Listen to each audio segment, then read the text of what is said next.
사무엘상을 정리를 해보겠습니다. 자, 오늘 읽은 말씀은 마지막 절인데 조금 아마 좀 독특할 거예요. 간단히 말씀드리면 사울이 죽었습니다. 사울이 죽었고 세 아들도 죽었어요. 그 자랑스럽던 요나단도 죽고 다 죽게 됐어요. 그랬는데 아무도 장사를 지내주지가 않아요. 그래갖고 블레셋 사람들이 그거 보고서 전부 다 이렇게 머리는 자르고 옷은 다 벗겨가고 전리품을 다 가져갔을 거 아니야. 그리고 그냥 그 몸만 그냥 그 광야에 버려져 있었던 건데, 이때 오늘 읽은 말씀을 왜 읽었냐면 길르앗 야베스 거민들, 이 사람들이 도대체 누구길래 일주일 동안을 금식까지 해줘요. 그러니까 처음에는 밤새도록 달려와요. 밤새도록 그 소식을 듣고 달려와서 그 시신을 수습해주고 그것을 다 화장시켜주고 그 다음에 자기들은 일주일인가 금식을 하는 내용으로 사무엘상이 딱 끝난단 말이죠. 근데 이 사람들은 누구냐면 그 사울이 처음 왕이 됐을 때, 처음 이 왕이 되고 나서 블레셋 사람들이 이 자기네 지역, 이 길르앗 야베스라는 이 지역을 침공했을 때 아무도 도와주지 않을 때 이 사울이 가서 그것을 구해준 사람, 그 지역. 그러니까 이 사람들이 그 은혜를 잊지 않고 오늘 이렇게 했었다라는 이야기죠.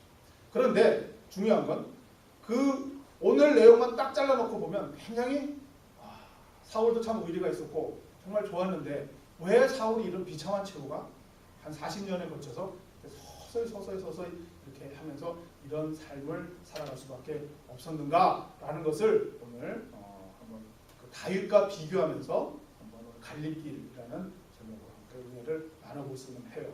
우리가 다윗처럼 돼야지 사울처럼 되면 안 되잖아요.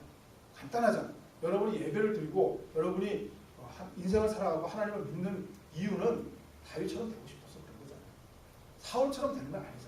근데 우리 성경을 보면 계속 이렇게 두 쪽을 계속 비교를 해요. 예를 들면 노아에서 세 아들도 있지만 거기에 또 셈과 함을 비교하기도 하고, 그리고 또 그 아브라함 때는 아브라함과 롯을 비교하기도 하고, 또 여기서는 또 다윗과 사울을 비교하기도 하고, 제자들에게 가서는 또 유다와 베드로를 비교하기도 하고, 성경은 이렇게 양면을 보죠. 양면을.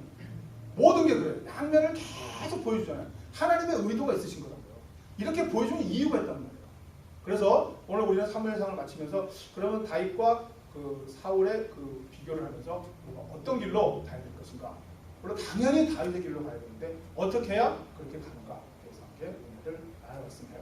이런 말이 있어요. 왜 살아야 하는지를 아는 사람은 그 어떤 상황도 견뎌낼 수 있다. 보시죠. 왜 살아야 하는지를 아는 사람은 그 어떤 상황도 다 견뎌낼 수 있다. 그럼 여기서 왜 살아야 되는지가 뭐예요? 그 사람의 가치관, 내가 살아가는 이유, 내가 무슨 생각을 갖고 살아가는, 나의 세계관, 나의 인생관, 나의 가치관이에요. 그 가치관이 어떠냐에 따라서 그 사람이 그것을 극복해낼 수도 있고 거기서 좌절될 수도 있는 거예요. 그래서 그 인생관, 가치관, 그 사람의 세계관이 중요한데 거기에서 우리가 오늘 살펴보면 다윗은 어떤 인생관을 갖고 있었느냐. 다윗을 보면 10편 27편에 이런 내용이 나와요. 군대가 나를 대적하여 진칠지라도 내 마음이 두렵지 아니하며 전쟁이 일어나 나를 치려할지라도 나는 여전히 태연하리로다. 내가 여호와께 바라는 한 가지 길, 그것을 구하리니 곧 내가 내 평생에 여호와의 집에 살면서 여호와의 아름다움을 바라보며 그의 성전에서 사모하는 그것이라. 다윗의 인생관이 뭐예요? 다윗의 가치관이 뭐예요? 하나님의 집에서 사는 거예요. 다윗의 가치관은 하나님의 집에서 사는 거예요. 이 사람의 세계관은 하나님의 집에서 사는 거예요. 내가 내 평생에 여호와 집에 살면서 여호와의 아름다움을 바라보며 그의 성전에서 사모하는 그것이다. 이 사람은 자기의 모든 일평생의 소원이, 인생관이, 가치관이, 목표가 모든 것이 하나님의 집에 살면서 하나님을 찬양하고 하나님과 함께 사는 거예요. 이게 다윗의 인생관이에요. 어디서 많이 보던 말이죠. 바로 그 유명한 시편 23편 있잖아요. 여호와는 나의 목자시니 내가 부족함이 없으리로다. 거기에 보면 마지막 절에 6절에 내 평생의 선하심과 인자하심이 반드시 나를 따르니 내가 여호와의 집에 영원히 살리리라. 여기에 제가 영어로 해놨잖아요. 왜 그래요? May dwell in the house of the Lord인데 all the days of my life. 내 인생의 모든 날, 내 인생의 모든 날 여호와의 집에 사는 게 다윗의 인생관이에요. 사울은 여러 가지 얘기했지만 우리가 제일 좀 아는 두 가지 실수가 있잖아요. 처음에 그 블레셋과 전쟁이 일어났을 때 그 제사를 드리려고 기다리는데 사무엘이 늦게 오니까 그때 자기가 먼저 제사를 드렸던 일이 있었잖아요. 그게 첫 번째 실수였었잖아요. 그때 번제 드리기를 사무엘이 오기 전에 자기가 드렸단 말이죠. 사울이 먼저 드리자 그때 바로 사무엘이 왔어요. 사울이 나가 맞으면 무난함에 그때 하는 일이 사무엘이 왕이 행하신 것이 무엇이냐 하니 사울이 이르되 백성은 내게서 흩어지고 당신은 정한 날 오내 오지 아니하고 블레셋 사람은 믹마스에 모였음을 내가 보았으므로. 뭘 봤어요? 백성이 흩어지는 걸 보는 거예요. 그 다음에 사무엘이 늦게 오는 걸 보는 거예요. 그리고 블레셋 사람들이 쳐들어오는 걸 보는 거예요. 전부 뭐예요? 내가 보는 거예요. 내가 보는 것이 이 사람의 인생이에요. 인생관이에요. 내가 보고 내가 느끼는 것이 이 사람의 인생관이에요. 아까 다윗은 뭐예요? 보지 못하는 것을 보는 거예요. 그게 믿음이죠. 그 다음에 15장의 24절에 가면 아말렉을 전부 진멸하라 그랬잖아요. 하나도 남기지 말고 다 죽이라고 그랬잖아요. 그런데 사울이 자기가 판단해서 아주 값진 거는 남겨놨다고 그랬죠. 몇 마리 남겨놓고 나머지 죽였을 때 그 사무엘이 왔을 때 짐승 우는 소리가 들린 거예요. 재물이 우는 소리가 들린 거예요. 그때 사무엘이 이게 뭐예요? 그랬더니 그때 하는 이야기가 나오는데 결론은 뭐냐면 사무엘이 그때 내가 범죄한다 해도 자기가 알아요. 고백하는데 뭐라고 고백을 하냐면 내가 여호와의 명령과 당신의 말씀을 어긴 것은 내가 백성을 두려워하여 그들의 말을 청종하였습니다. 자기가 여호와의 말을 어긴 것을 알아요. 인정해요. 근데 그 어긴 이유가 뭐라고요? 백성을 두려워하는 거예요. 이 사람은 같이 가는 거예요. 백성. 이 사람의 자기의 인생과는 백성인 거예요. 아까 다윗은 뭐라 그랬죠? 아무리 군대가 나를 대적하여 지칠지라도 내 마음이 두렵지 아니하며 전쟁이 일어나 나를 치려 할지라도 나는 여전히 태연하다. 왜요? 이 사람은 눈에 보이는 것을 인생관으로 안 봐요. 눈에 보이는 건 저기 막 오잖아요. 골리앗이 왔잖아요. 눈에 보이는 건 그럼 겁이 나요. 사울은 겁을 냈다는 거죠. 눈에 보이는 거 갖고 겁을 냈는데 이 다윗은 눈에 보이는 것을 겁을 안 내요. 왜요? 자기는 그 뒤에 있는 하나님을 보는 거예요. 자기의 인생관이에요. 자기의 가치관이에요. 자기의 세계관이에요. 자기는 하나님 집에서 살고 자기는 하나님과 함께 사는 것을 자기의 모든 all my life, all day of my life, 나의 모든 것에 그것을 자기의 인생관으로 삼기 때문에 자기는 이 보이는 것을 두려워하는 게 아니라 보이지 않는 하나님을 믿는 거예요. 대신 사울은 정반대. 하나님을 거역하며 내가 눈에 보이는 것을 두려워하는 거예요. 그 인생관의 차이가 이 갈림길에서 차이가. 그러면 우리가 이거 너무 많이 들은 이야기잖아요. 그럼 우리가 지금 적용을 해야 되잖아요. 그럼 우리가 이 인생 속에서 어떻게 살아야 되는 거예요. 거기에서 아주 좋은 예가 하나 나오는데 다윗이 그 두 번이나 사울을 살려줬을 때 나오는 이야기 중에 두 번째 살려줬을 때 저는 그걸 굉장히 묵상을 많이 해요. 도대체 왜 그 두 번째 장면은 어떻게 되냐면 첫 번째 장면은 다윗이 숨어 있는 곳으로 사울이 지가 지발로 걸어 들어왔어요. 용병 보러.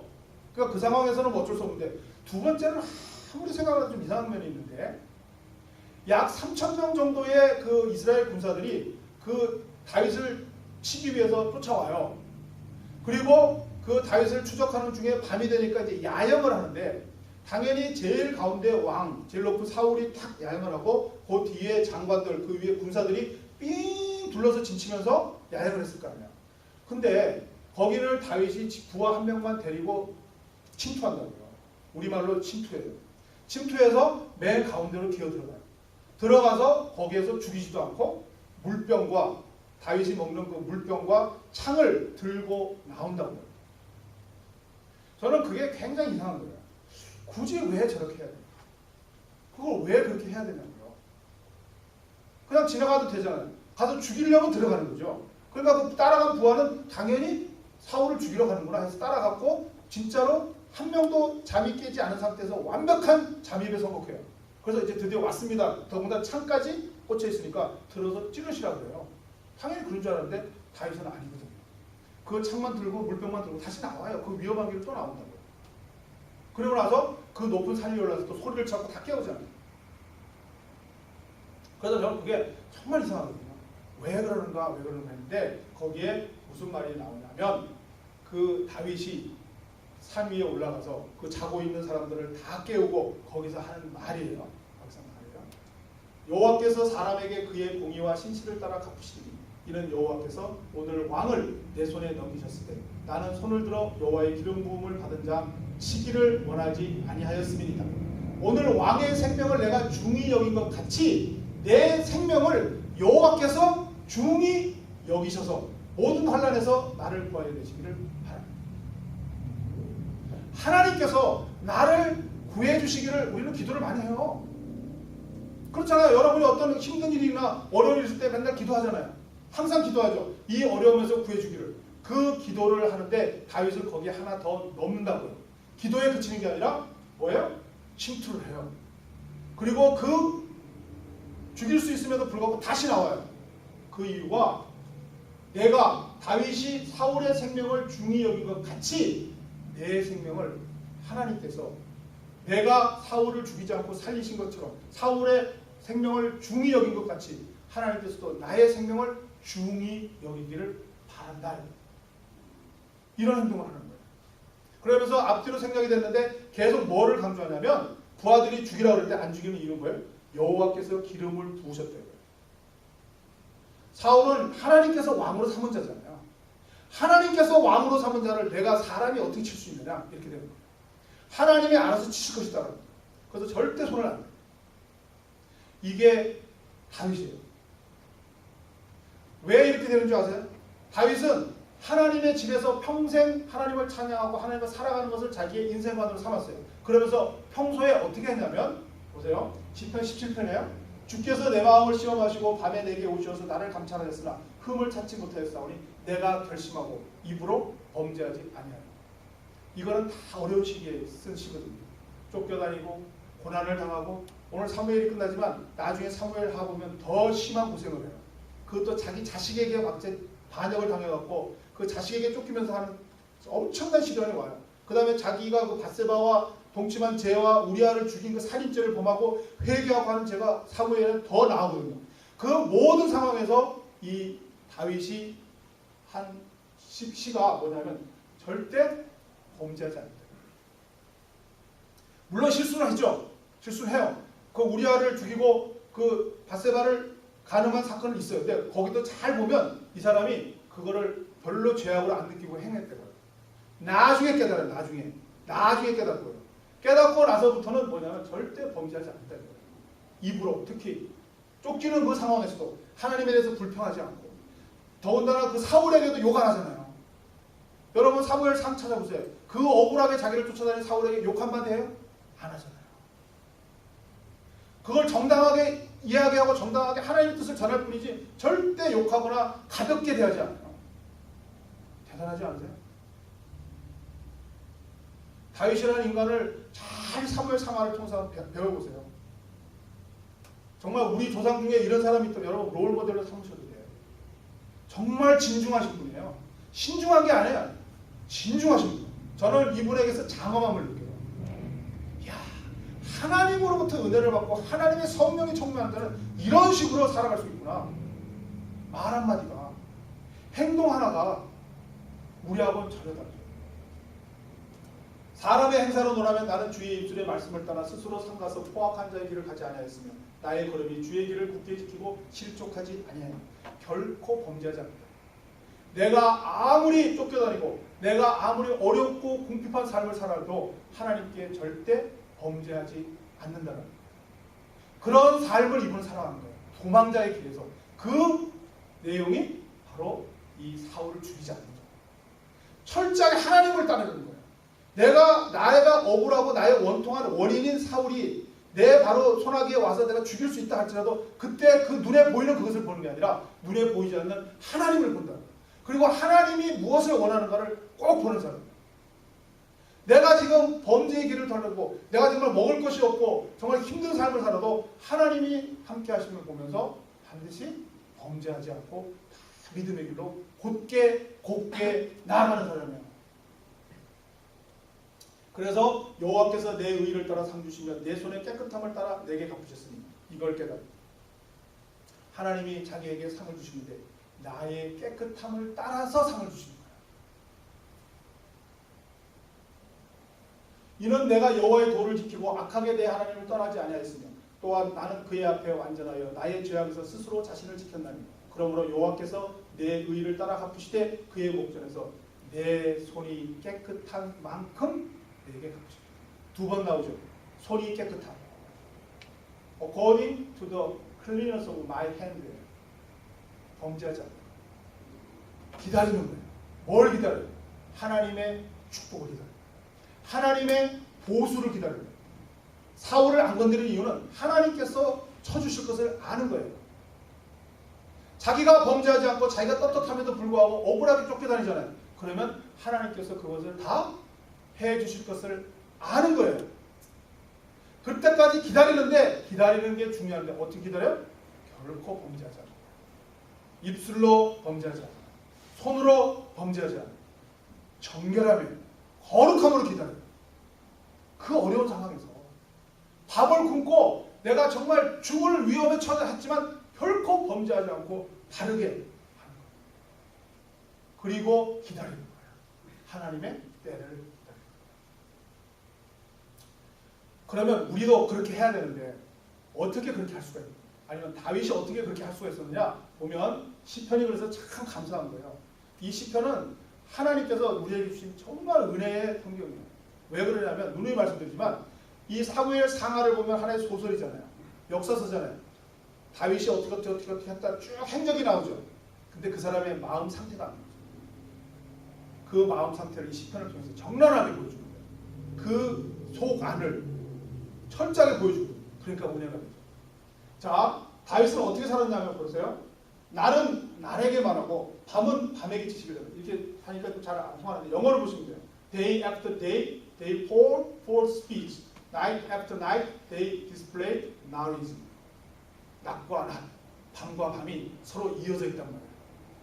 오늘이 가고 내일이 오잖아요. 오늘이 가고 오늘 밤이 오고 오늘 밤이 지나고 내일 아침이 오면 그것이 서로 연결돼서 서로 말을 하면서 지나가고 있다는 거예요. 언어도 없고 말씀도 없죠. 우리는 하나도 들을 수가 없어요. 들리는 소리도 없으나 그의 소리가 온 땅에 통하고 그의 말씀이 세상 끝까지. 우리는 그냥 낮이 오나보다. 그냥 밤이 오나보다. 새벽이 동트는구나. 이렇게 하지만 다윗은 어떻게 해요? 그 하나하나에 전부 하나님의 소리가 천지를 충만케 채우고 있다라고. 그 하나님의 소리를 낮이 가매, 시간이 가매, 밤이 오매, 새벽이 동트면서 다 들은 거예요. 해는 그의 신방에서 나오는 신랑과 같고 그의 길을 달리기 기뻐하는 장사 같아서. 이렇게 보는 사람이 어디 있어요? 동력에서 떠서 저 서쪽으로 지는 그 해가 달려가는 장사란 말이에요. 해가 와 달려간다. 신방에서 나오는 신랑과 같이 기쁘게 달려간다. 저 신방에서 나와서 저쪽으로 달려간다. 그렇게 보는 거예요. 하늘 이 끝에서 나와서 하늘 저 끝까지 운행하며 그의 열기에서 피할 자가 없다. 해가 비치는 그 빛과 그 따뜻함에서 피할 자가 이 세상에 아무것도 없다. 다윗은 세상을 이렇게 봤어요. 다윗은 이 세상을 이렇게 봤다. 그러니 온 세상에 우리는 하나도 들리는 소리가 없는데 다윗은 그 속에서 하나님의 소리를 들었습니다. 이 밝은 이 빛이 속에서 하나님의 충만함을 보았으니 이 앞에서 어떻게 범죄하냐? 범죄 안 해요. 기억나세요? 골리앗을 치러 나갈 때 사람들이 넌 안 돼 그럴 때 그때 하는 말이죠. 내가 아버지의 명을 쫓아서 양을 칠 때 어떤 때는 사자가 와서 우리 양새끼를 물어가고 어떤 때는 곰이 와갖고 우리를 그 염소를 물어가고 제가 쫓아가갖고 턱을 치고 그 수염을 잡고 턱을 치고 그 입안에 들어가고 이빨 사이에 있는 우리 양을 꺼내왔다. 그때 뭐라고? 여호와께서 나와 늘 함께 하셨다고. 이렇게 자랐던 거예요. 우리는 염소 보고 우리는 사자 보고 곰 보고 보이는 것에 겁이 나서 돌려주면 이 다윗은 그 뒤에 하나님을 보고 수염을 잡고 때립니다. 온 세상에 하나님께서 충만하고 있으니 이 사람은 어떻게 범죄를 하냐, 어떻게 죄를 범하냐. 그 이 빛 속에서 소리를 듣는 사람이 자기 입술로 범죄하지 않잖아요. 이런 생각으로 살았던 사람.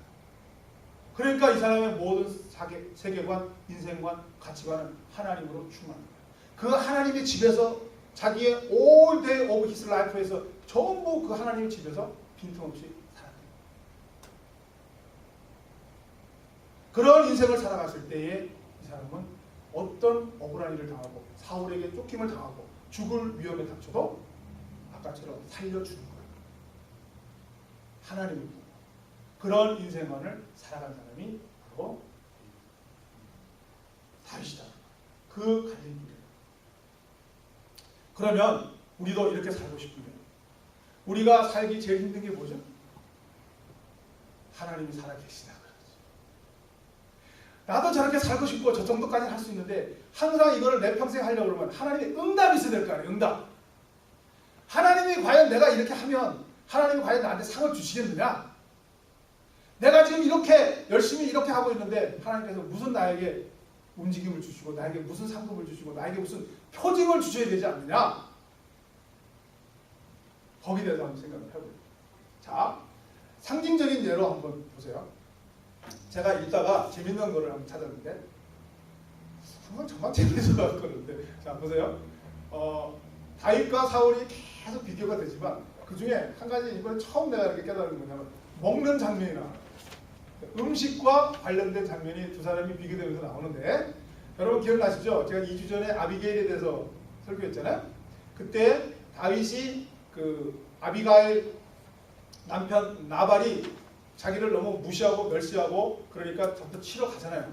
그래서 다 죽이려고 400명을 600명인가요? 거느리고 가서 할 때 그 소식을 급히 들은 그 아내 아비가일이 먹을 것을 풍성하게 써갖고 오잖아요. 그러고서 다윗과 만나요.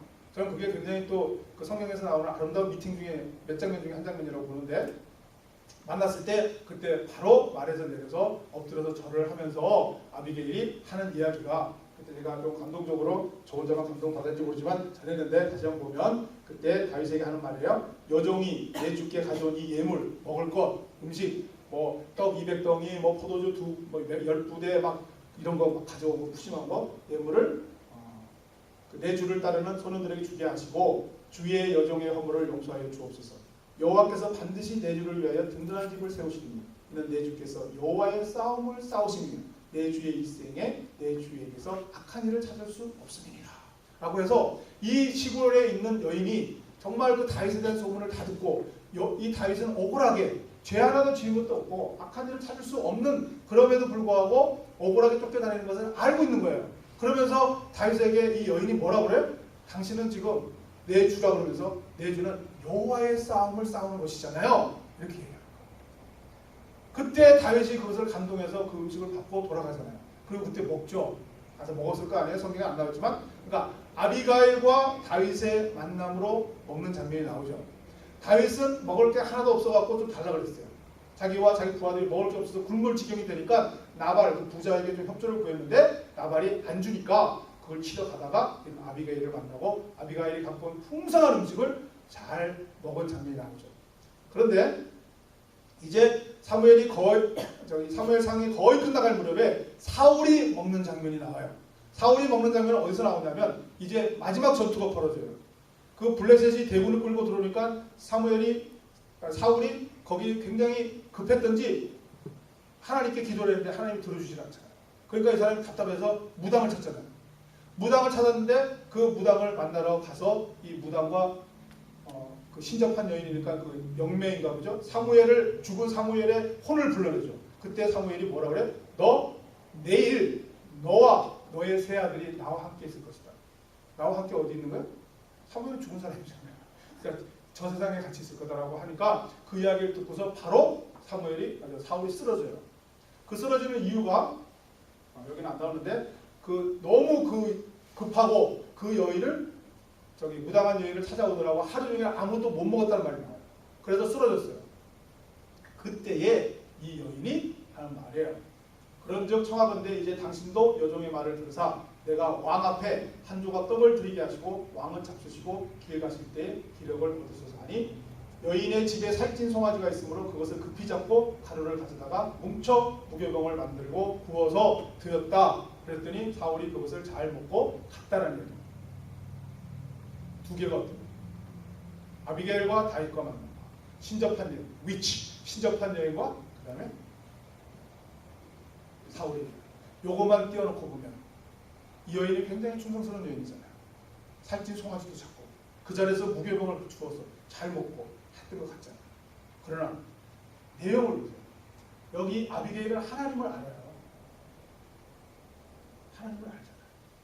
다윗이 억울하게 쫓겨다니고 결국 다윗이 하나님의 싸움을 싸우기 위해서 지금 그 과정을 가는 것을 충분히 알고 거기에다 드리는 거예요. 사울은 부당해요. 신잡한 여인.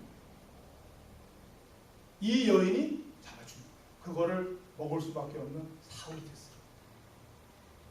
이렇게 전락이 되는 거예요. 이 안에 하나님이 열심히 있다고 보이지 않으세요? 여기에서 다윗은 분명히 실수했어요. 분을 내면 안 된다고요. 그래갖고서 분이 나니까 죽이려고 딱 가는 찰나에 그때 누가 아비게일을 보낸 거예요? 하나님 아비게일을 보낸 거죠. 그 현명한 여인을 보낸 거잖아요. 그리고 거기에서 현명한 말을 해준 거고 어떻게 보면 굉장히 큰 격려가 된 거예요. 큰 힘이 된 거예요. 먹을 것도 없이 쫓겨다니는 이 인생 속에서 이제는 막 제가 보기에는 다윗도 갈 때까지 간 거예요. 막 핍박해지고 막 이렇게 사람이 날카로워지니까 죽이러 가는 사이에 이 아비게일을 하나님께서 보내셔서 정말 이 시골에 있는 이 여인이 나를 알아주고 하나님의 싸움을 저기 싸우고 있는 것을 알아준다라고 하면서 하는 이 격려와 이것이 나는 하나님의 열심입니다.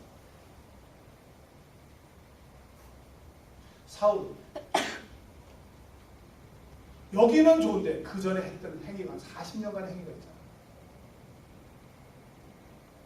하나님이 그걸 다 보고 계세요. 왕인데 먹을 것이 없어 쓰러지고 그때 먹는 음식이 무당으로부터 주는 음식이에요.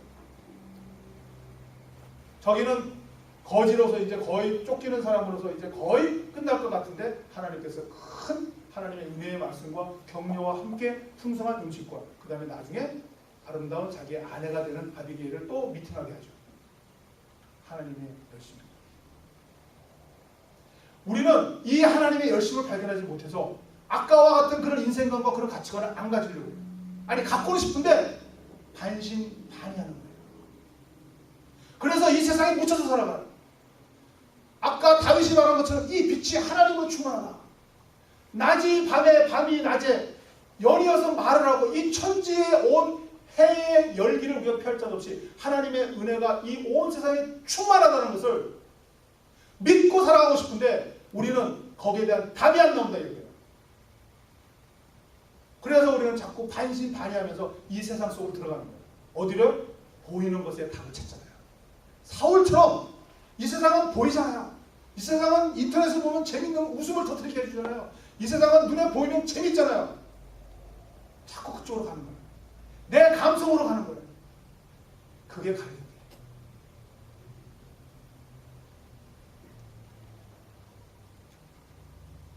이런 말이 있어요.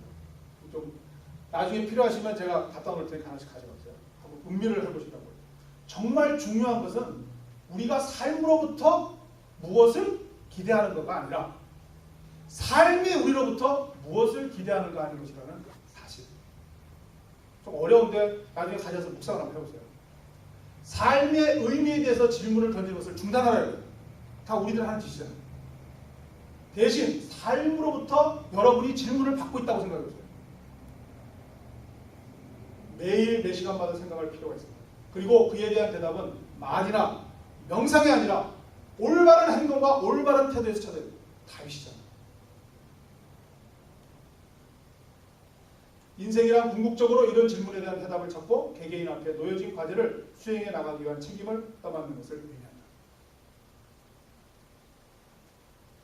우리가 여러분이 삶으로부터 무엇을 기대하는가? 아니라고요. 삶이 여러분으로부터 무엇을 기대하는가를 생각해보세요. 바꾸세요. 삶 대신 하나님을 넣어보세요.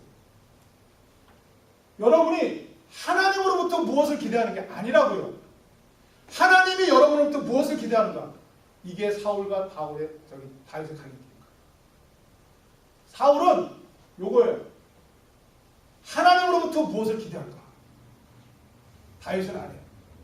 내가 하나님의 기대를 어떻게 충족시킬까? 하나님이 나를 어떻게 기대할까? 그걸 생각했다는 거예요. 삶의 의미에 대해서 질문. 사울이 맨날 묵상했겠죠. 이 삶이 무슨 의미가 있을까? 그게 아니라 다윗은 이걸 했겠죠. 삶으로부터 질문을 받는 거예요. 하나님으로부터 자기가 질문을 받고 있다고 자꾸 생각하는 거예요. 그러니까 하나님 살아계십니다. 이것이 성경은 아니에요. 근데 어디서 나오는 말이냐면 제가 몇 번 했던 빅터 프랭클이라는 그 죽음의 수용소에서 나온 말이에요. 이번에 또 새로 발견한 것이 있는데 이 빅터 프랭클이 여러분 몇 번 제가 인용을 하고 잘 아시다시피 죽음의 수용소에서 살았잖아요. 아우슈비츠에서 살았잖아요. 다 죽어가고 있는데 이 사람은 살았잖아요. 그 땅에서 유리조각 찾아갖고 면도하고 그 피를 내면 이 혈색이 좋게 보이려고 문지르고 물 한 컵 주면 그 중에 다른 사람은 다 마셔버리고 그래도 목마르다 하지만 이 사람은 참으면서 3분의 1만 마시고 나머지 3분의 1을 통해서 면도와 세수하는 자기를 가꾸는 데 썼다 그랬죠. 그런 식으로 살아남았죠. 이 사람이 살아남았을 때의 가장 큰 원동력이 뭐냐면 의미예요. 의미. 내가 이 포로 수용소에 있는 의미, 그걸 끊임없이 물어 이거예요. 이거. 왜 내가 여기에 있어야 되는가? 하나님이 무슨 뜻이? 그걸 끊임없이 생각해서 자기는 거기서 뭘 찾았죠? 자기 부모와 그 다음에 그 아내와 그것을 만날 수 있다는 그 희망과 그런 식으로 자기가 자꾸 의미를 만들어냈다고요.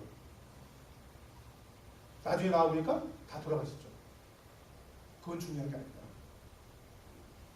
근데 제가 이번에 새로 발견한 게 있는데 아까 여러분이 말한 하나님의 열심이 있죠. 여러분 이론적으로 다 알아요. 근데 여러분이 왜 못하냐면 하나님의 열심을 안 믿기 때문에. 근데 하나님의 열심을 안 믿는 게 아니라 여러분이 발견을 못해서 그래요. 여러분이 예민하지 못해서 그래요. 하나님이 얼마나 예민하게 세밀하게 여러분을 열심히 지금까지 하고 있는 걸 여러분을 발견을 못해서 그래요. 이 빅터 프랭클이 무슨 일이 있었냐면 그 아우슈비츠에 잡혀가기 몇 주 전에 미국 대사관으로부터 연락을 받았어요. 하트 비자 나왔으니까 가져가라. 된 거예요. 비자를 받아가면 이 사람은 미국으로 올 수 있는 거예요. 그러면 그 위험, 오스트리아 빈에 있었거든요. 오스트리아의 빈에서 있었던 정신의학과 교수, 정신과 교수였어요. 의사고. 근데 그 비자를 받고 가면 그 위험부터 벗어나는 거예요. 왜냐하면 유태인이기 때문에. 그래서 그걸 갖고 고민을 하다가 집으로 들어온 거예요. 집으로 갔더니 그 집에 무슨 돌이 한 조각이 필요한 거예요. 그래서 아버지한테 이게 무슨 뭡니까? 그랬더니 그 유대인 회당 거기에서 갖고 이렇게 그것을 이렇게 공사 중에 다 부서졌는지 없애야 될 건데 그 돌 조각 하나 갖고 왔다 그랬다는 거예요. 그래서 이게 무슨 돌 조각이냐 했더니 십계명을 적어놨던 돌의 한 조각을 아버지가 갖고 왔다는 거예요. 거기에 십계명에 6계명인가 뭐죠? 내 부모를 공경하라 했잖아요. 그것이 이 사람한테 들어온 거예요. 그리고 그 자리에서 비자를 포기한 거예요. 부모를 섬기기 위해서. 그리고 그 다음 스토리는 알죠? 다 잡혀갔잖아요. 그래서 이 사람은 그 비자 포기하고 자기가 부모를 섬기느라고 포기한 바람에 가서 그 죽을 고생을 한 거 아니에요. 그걸 제가 이번에 새로 발견했다. 그러면 이 사람이 하나님의 말씀을 지키고 내 부모를 공경하라. 그 말씀을 지키느라고 거의 죽을 뻔했잖아요. 그러면 하나님의 열심이 어디 있어요? 우리는 항상 거기에서 의문이 있어요. 그때 여러분 또 고민이 될 거 아니에요? 비자를 받아서 가야 되는 거 아니에요? 부모 때문에 그걸 포기한 거예요. 그리고 잡혀간 거예요. 근데 잡혀가기 전에 무슨 일이 있었냐면 게시타프한테 신문을 받으러 가는 거예요. 그 포로 수용소 가기 전에 게시타프한테 갔는데 이 게시타프가 그 사람을 보더니 자꾸 물어보더라는 거예요. 정신병에 대해서 물어보고 정신과 의사니까 물어보더니 자기 친구가 있는데 자기 친구가 이러이러한 경우에는 어떠냐 자기가 알아차린 거예요. 친구라고 이야기하지만 자기 자신 이야기인 거예요. 게시타프 장교 출신. 그래서 거기에서 자기가 치료를 시작을 했다는 거예요. 자기가 알고 있는 그 방법을 통해서. 그래서 그 덕분으로 1년 반이 지체된 거예요. 포로 수용소로 아우슈비츠 들어가야 되는데 그 사람을 치료하고 그 사람도 치료받고 싶으니까 어쨌든 그런 과정과 그 사람 좀 봐준 것도 있겠죠. 1년 반이 연장이 된 거예요. 근데 1년 반 뒤에는 들어갔어요. 근데 여러분 거기에서 하나님의 열심을 예민하게 알아차려야죠. 1년 반이라는 시간을 벌었기 때문에 이 사람은 버틸 수 있어요. 1년 반 전에 들어갔으면 체력적으로 제약하거나 여러 가지 문제에서 죽을 수 있었죠. 1년 반이라는 시간, 거기에 하나님이 열심히 숨어 있다고 생각 안 하세요? 우리는 그런 거 생각 안 해요. 안 들어가야지. 근데 하나님은 안 들어가게 하지 않아요. 1년 반을 연장시켜요. 그리고 그 사람이 살아남게 해요. 그리고 뭘 만들어내죠? 로고테라피라는 제 프로이트와 하여튼 지금 거의 3번째 정도 새로운 정신의학 치료법을 발표해요. 그 사람이 갖고 있던 그 모든 경험을 통해서 몇 명을 살렸을 거예요. 우울증 갖고 있고 정신병 갖고 있는 사람 몇 명을 살렸을까요? 아우슈비츠 희생된 유대인 600만 명을 넘겼죠. 훨씬 많은 사람을 살렸죠. 하나님의 역사는 우리는 몰라요. 왜 그 홀로코스트 아우슈비츠 거기에서 600만이라는 유대인이 희생됐느냐, 그것까지 따지는 저는 못하겠어요. 그러나 그 무슨 연유인 간에 그런 어둠의 역사 속에 하나님께서 한쪽 구석에 빅토르 프랭클이라는 사람을 통해서 그 사람이 내 부모를 공경하라는 그 돌조각 하나에, 아니 돌조각에 쓰여 있었다는 게 아니에요. 그 돌조각 하나에 그 영감이라든가 그게 와서 내 부모를 공경하라는 말로 자기 비자를 포기하고 어머니를 섬기다가 아우슈비츠를 들어가요. 근데 그 와중에 하나님께서 1년 반을 연장시켜줘요. 그리고 살 수 있게끔 하면서 아우슈비츠의 참상을 보게 해요. 그리고 그 안에서 견디게 한다고요. 의미를 가지고. 내 이 속에서의 삶의 의미가 분명히 있을 것이다. 그 의미를 가지고 견뎌내고 관찰하고 분석하면서 만들어낸 로고 테라피가 앞으로 얼마나 더 할지 모르겠어요. 지금까지도 45년부터 몇 년이에요? 60년 동안 얼마나 많은 사람을 살렸는지. 하나님의 열심이 숨어 있어요. 다윗은 그걸 본 거예요. 사울은 못 본 거예요.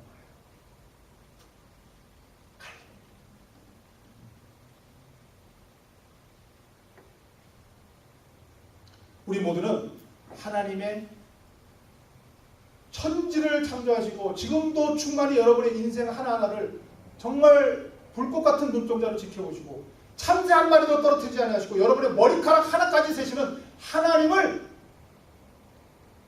믿으시면 다윗과 같이 예민하게 반응하십니다.